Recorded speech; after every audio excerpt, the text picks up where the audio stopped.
It's been an election campaign like no other. The best way forward is to pass the torch to a new generation. I accept your nomination. Take over, Elijah. Take it. But we're going to cut through the noise. This is what a Donald Trump or Kamala Harris presidency would actually mean for issues like the economy, foreign policy, reproductive rights, immigration, and the environment, all in under 2 minutes. For Trump, it's all about putting America first. If he's elected, imposing tariffs or taxes on US imports will be a central part of his economic plan, and he's not going to go lightly. The tariff, you make it so high, so horrible, so obnoxious that they'll come right away. He's floated plans for blanket tariffs of up to 20% on all imports to encourage manufacturing on American soil. He claims those tariffs will give him money to further cut the corporate tax rate from 21 to 15%, but only if the company makes its product in America. Some economists say those policies won't be good for the global economy and will also cost US households. And finally, Trump wants to make this happen. The United States will be the crypto capital of the planet. He's also promised to fire this guy, the head of the SEC, and a major critic of crypto. So what are Harris's plans? Well, the first thing to say is while Trump wants to cut corporate tax rates, she wants to increase them to 28%. We will create what I call an opportunity economy. That opportunity economy includes things like $25,000 in down payment assistance to first home buyers, lifting the minimum wage to at least $15 an hour, and $1 million loans of up to $20,000 for Black entrepreneurs. After the pandemic, the US economy, under both Trump and Biden, recovered quickly, faster than most other rich nations. Ultimately, Harris is running on a business-as-usual model, making slight tweaks to current policy. Trump, on the other hand, wants to turn that system on its head, because despite good performance, many still don't believe that system is working for them. Let's start in the Middle East.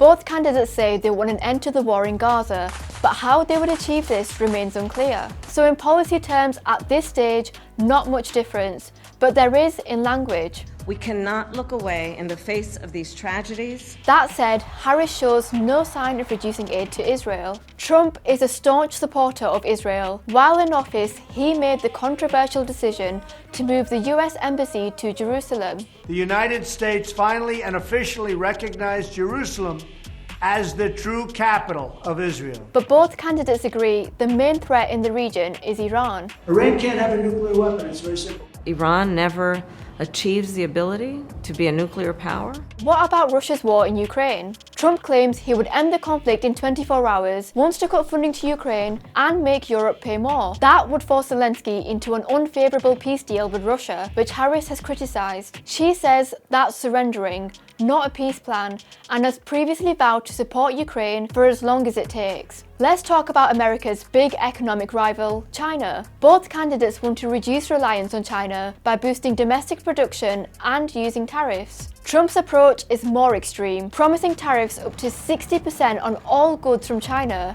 which some say could cost average US households thousands. And as China ramps up war games near Taiwan, a strategic Western ally, neither candidate has been clear on using force if there was an invasion. Trump's approach to foreign policy can be unpredictable. So for Beijing, a Harris presidency could mean stability, continuing the work of improving US-China relations in recent years.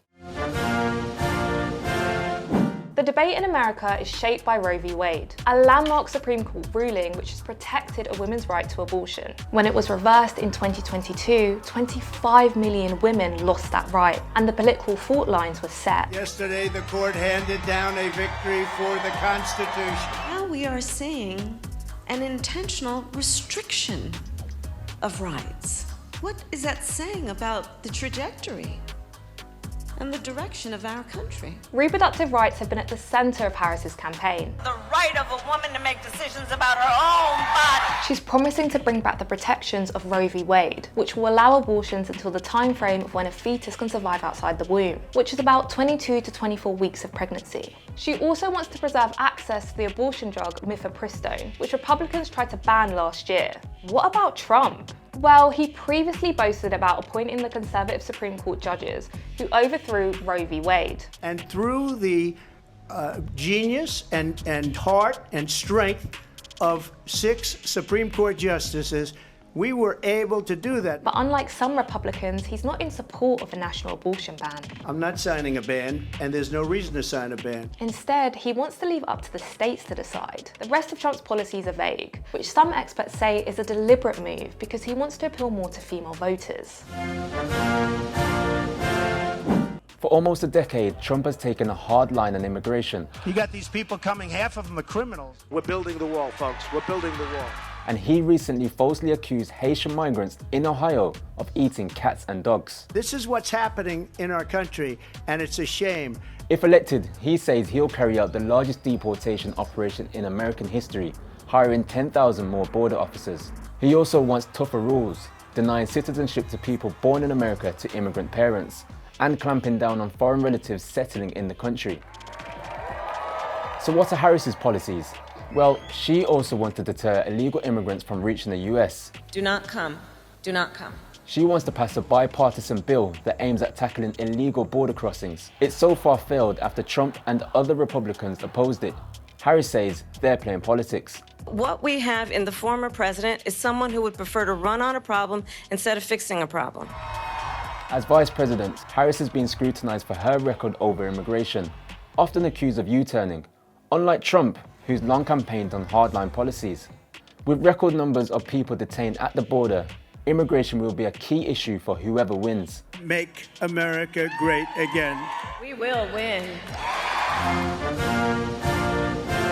The divide between Trump and Harris on climate change is perhaps the most stark of any policy this election. For years, Trump has dismissed environmental issues. No, it's one of the great scams of all time. In his last term as president, Trump took the US out of the world's most important climate deal, the Paris Agreement, which Biden then rejoined. This time round, while he has said climate is an issue in the election, he wants to increase fossil fuel production and has promised tax breaks for oil companies. We're gonna drill a baby drill. He also said sea level rise is, quote, not our problem. The ocean's going to rise in 400 years, 1/8 of an inch, and you'll have more seafront property, right, if that happens. Trump has also vowed to halt offshore wind on day one, but he is in favour of more nuclear energy. He says he will cut energy prices in half. So how does Harris compare? As vice president under Biden, they negotiated the biggest investment in fighting climate change in US history, the Inflation Reduction Act. And Harris has promised to continue this green legacy by aiming to almost halve emissions by 2030, offer tax breaks for renewable energy, and pledge funds to those hit hardest by the impact. But Harris has recently been criticised for flip-flopping over certain policies. Here's what she said in 2019. There's no question I'm in favor of banning fracking. Here's what she says now. I will not ban fracking. She's also dodged questions on controversial oil drilling in Alaska, and critics say her green commitments are wavering. The COP29 climate summit takes place right after the votes are counted. Hundreds of countries will be watching to see just how committed the US will be to fighting climate change.